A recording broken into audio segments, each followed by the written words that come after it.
L'agent infectieux qui cause la paratyphose est la salmonelle. Donc, la paratyphose est le nom de la maladie. Salmonelle est le nom de la bactérie qui cause la paratyphose. On retrouve toujours le même type de salmonelle chez le pigeon, à savoir Salmonella typhimurium variété Copenhague. Donc, c'est toujours cette même bactérie qui se retrouve dans tous les cas de paratyphose chez les pigeons.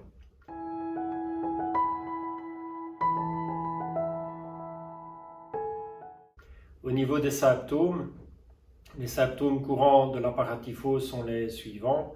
On peut avoir des pigeons avec des problèmes d'arthrite. Donc dans ce cas-là, on peut avoir des boiteries, voire des problèmes de mal d'aile, donc une aile pendante.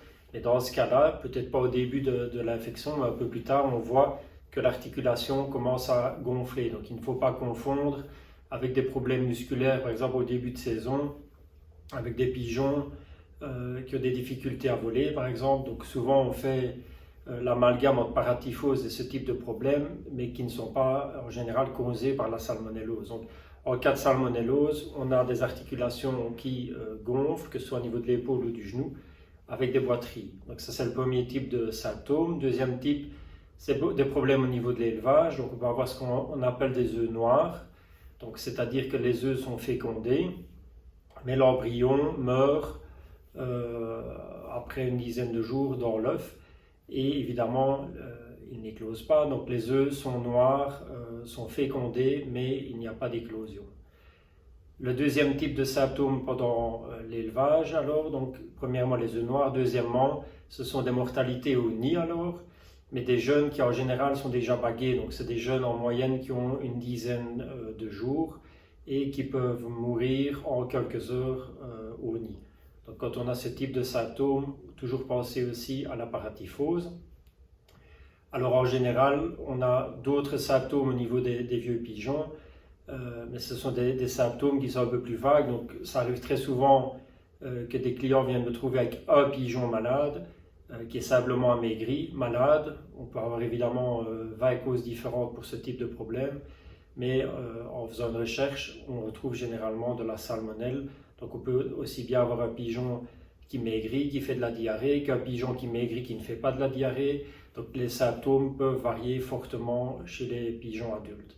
Mais généralement, c'est pendant la période du mois de septembre au mois de février-mars que ce type de problèmes apparaissent.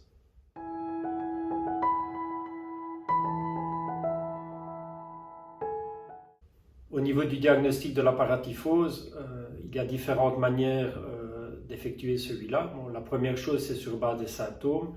Comme je vous ai décrit, si on a des mortalités au nid, des problèmes, des œufs noirs, donc fécondés, mais les jeunes ne viennent pas éclore, des pigeons adultes ou jeunes qui commencent à maigrir avec de la diarrhée, ça peut être éventuellement dû aussi à de la salmonellose.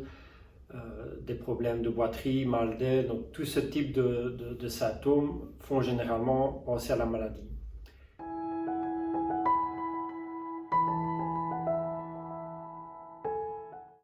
Au niveau diagnostic, donc ça c'était le diagnostic clinique. Au niveau laboratoire, on peut effectuer différentes analyses. La première, c'est l'analyse de fientes. Donc dans ce cas-là, il faut faire une bactériologie des fientes.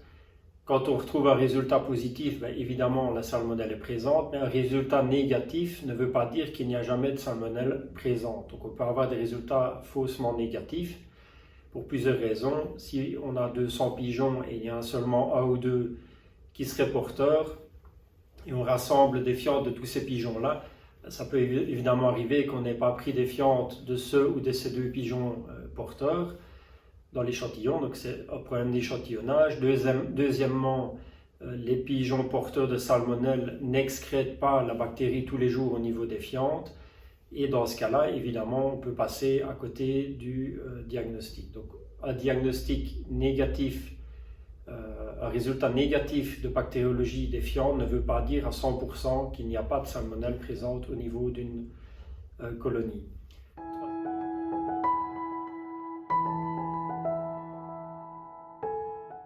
Troisième type pour le diagnostic, ça c'est au niveau du cabinet.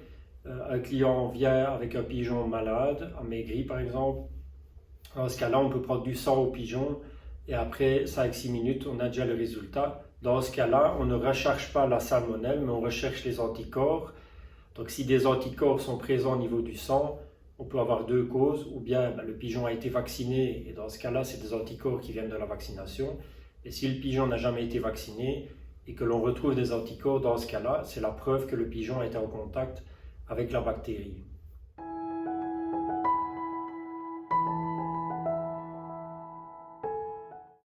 Et le dernier type d'analyse pour effectuer un diagnostic, c'est l'autopsie. Donc un pigeon mort est envoyé au laboratoire.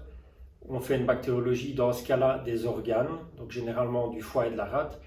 Et là, c'est un diagnostic de bactériologie qui est souvent beaucoup plus sûr que sur les fientes, par exemple, parce qu'au niveau des fientes, comme je l'ai dit tout à l'heure, s'il n'y a pas d'excrétion, on peut avoir un résultat négatif.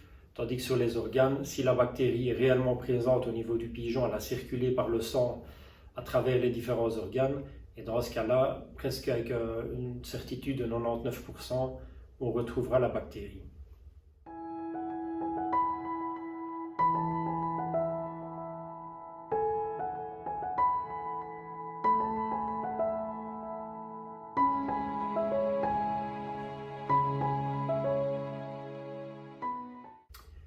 Comme je l'ai dit au début de cette vidéo, la cause de la paratyphose est une salmonelle.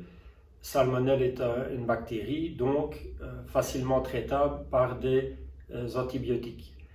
Dans ce cas-là, une fois que le diagnostic a été effectué, il faut effectuer un traitement de 12 à 14 jours avec un antibiotique adéquat. Le traitement doit être long assez, donc généralement, j'entends parfois des gens qui me disent j'ai traité pendant 5-6 jours, mais malgré ça j'ai encore eu des problèmes, c'est que le traitement n'a pas été long assez. Donc il faut traiter fort assez, avec une dose suffisante, et deuxièmement il faut traiter longtemps assez, ce qui est très important.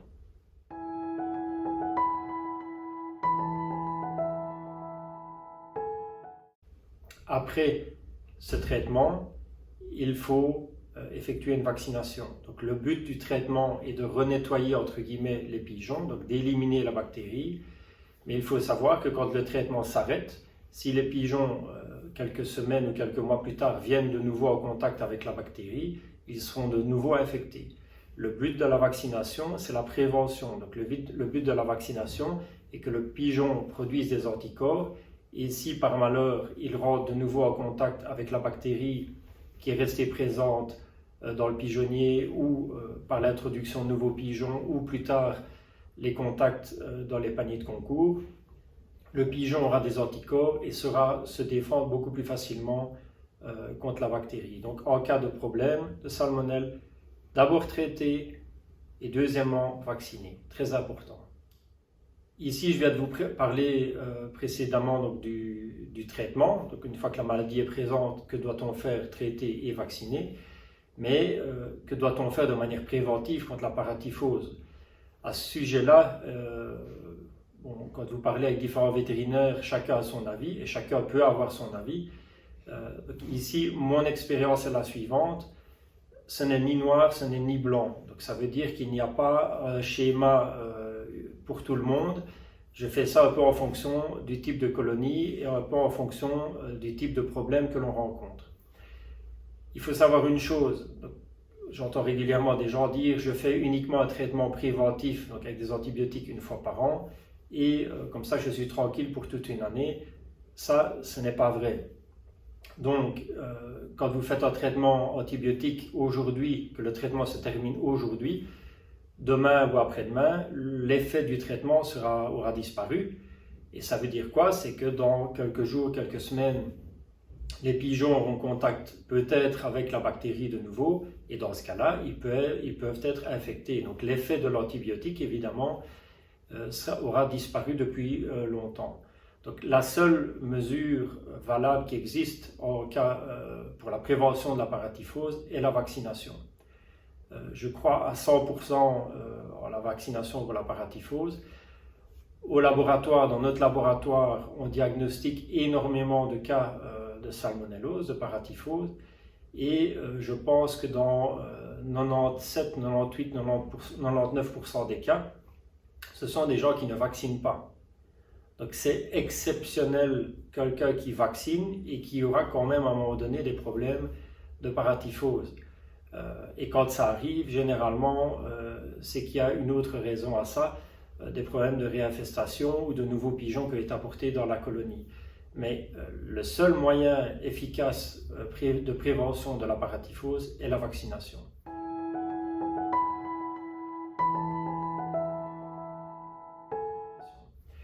La question suivante est: dois-je traiter avant de vacciner, oui ou non?